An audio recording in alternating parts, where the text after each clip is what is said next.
Salut! Alors, le but va être de voir comment faire quelque chose d'assez simple, à savoir graver un texte sur un cylindre au quatrième axe avec l'utilisation de CANBAM et de CNC Wrapper. Alors, la première chose qu'on va faire, c'est de dessiner le texte dans CANBAM. Alors, puisqu'on veut l'enrouler autour d'un cylindre, en supposant qu'on veuille que le texte fasse le tour complet du cylindre, il va nous falloir faire un texte d'une longueur égale au périmètre du cylindre. Donc supposons par exemple qu'on veut graver sur un cylindre de 30 mm, il va nous falloir un texte qui fera 30 par 3,14, 94,2 mm de long. Alors bon, pour se donner, comme on ne peut pas mesurer le texte directement, on va dessiner un rectangle qui va nous servir de repère. Voilà, ici 94,2.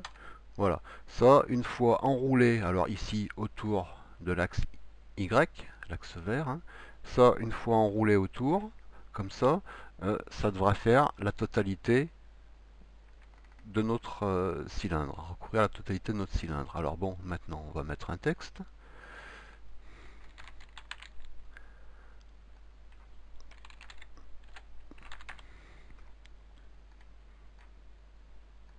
Voilà, bon, je le déplace pour le mettre comme ça m'arrange. Éventuellement, je peux changer la hauteur. Alors, voilà, j'ai 15, on va par exemple mettre, je sais pas, 16, allez, voilà.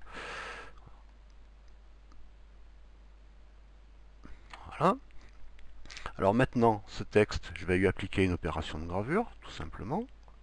Là, jusque-là, rien d'extraordinaire.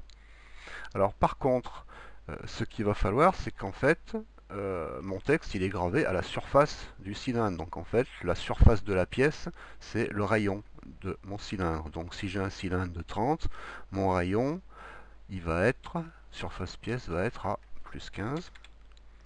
La profondeur finale, en supposant que je veuille graver de 5 dixièmes en profondeur, ma profondeur finale va être à 14,5. Le plan de dégagement, forcément, il va être au-dessus, hein, donc à plus 20 par exemple. Voilà. Si je génère mes parcours d'outils, voilà, on voit que, je n'ai pas besoin de l'affichage de la largeur de coupe, hein. Alors j'ai pas mis de taille de fraise, hein, mais bon, ça n'a pas une grande importance, c'est juste pour montrer. Donc on voit que mes parcours d'outils seront à 15 mm de haut, donc au rayon. Maintenant, ça, il va falloir l'enrouler comme ça autour de cet axe. Alors, avant de créer le G-code, ce qui est important, il faut bien penser à changer de post-processeur. Il faut utiliser le post-processeur pour CutViewer, c'est-à-dire qu'il va supprimer tous les G2 et les G3. Parce qu'en fait, les G2 sont des courbes dans ce sens, ou dans ce sens. Voilà. Et comme on veut enrouler le G-code, en fait, on va se retrouver avec des courbes qui seront courbées sur deux plans, à la fois comme ça et comme ça.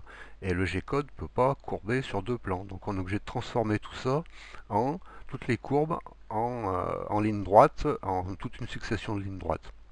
Alors c'est le post-processeur qui va faire ça, hein. On va simplement le choisir ici. Donc CNC Wrapper, Mac 3 CNC Wrapper dans mon cas. Voilà. Maintenant, je crée mon fichier G-code. Alors là, j'en avais déjà créé un, donc on va le réenregistrer. On va l'appeler texte2.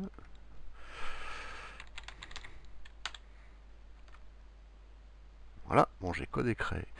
Maintenant, je passe sous CNC Wrapper. J'ouvre le G-code en question, donc texte2.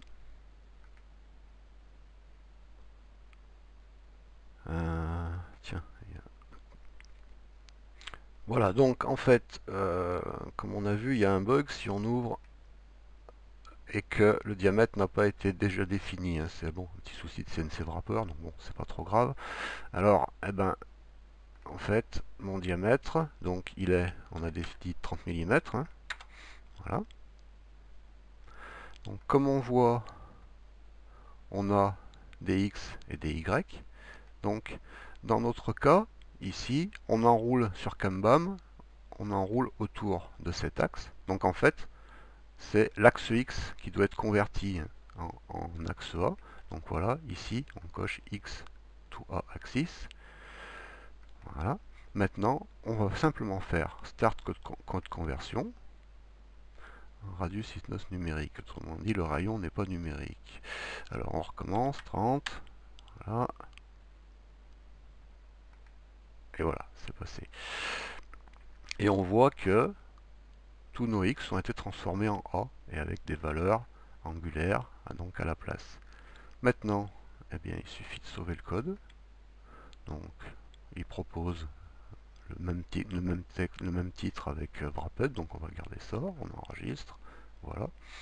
Et maintenant, ben, si je l'ouvre sur Mac 3, alors sur Mac 3, il faut s'assurer que la config ici, dans tout le pass, l'axe de rotation sélectionné soit sur Y, hein, donc l'axe mon membrin est aligné sur Y, je ne sais pas dans quel sens il est aligné sur le tien, hein. Voilà. Autoriser la rotation en A. Et maintenant, si j'ouvre mon G-code, texte de Wrapped, ouvrir, et voilà, et on voit que on a bien un texte en rond qui fait tout le tour.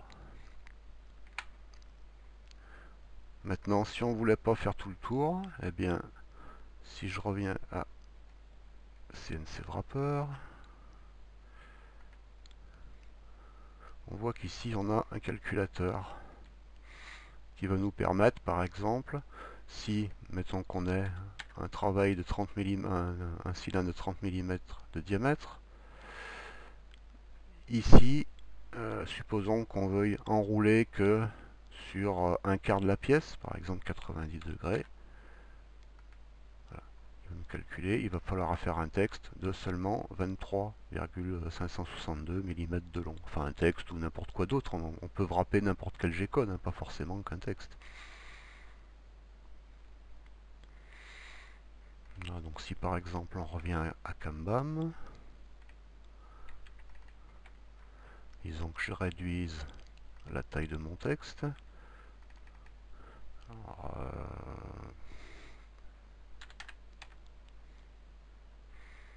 voilà, et on avait dit en longueur 23 mm je crois. Donc,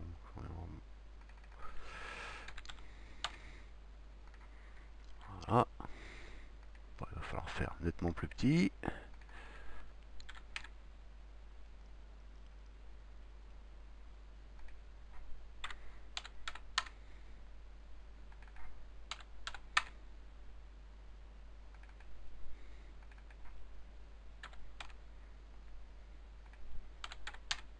Voilà, on a quelque chose qui est déjà plus dans la taille voulue.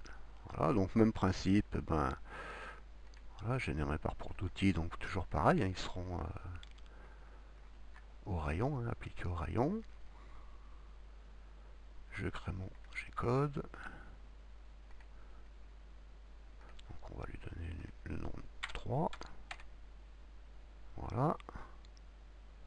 On retourne dans Wrapper. Donc on a toujours un diamètre de 30, ça ne change pas, hein. On ouvre notre texte 3. On le convertit. On le sauve. Et si j'ouvre sur Mac 3, voilà, on voit qu'on a un texte qui n'est plus qu'enroulé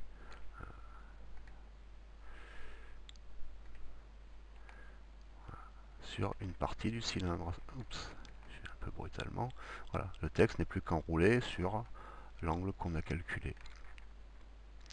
Voilà, en espérant que ça démystifiera un petit peu l'utilisation de CNC Wrapper.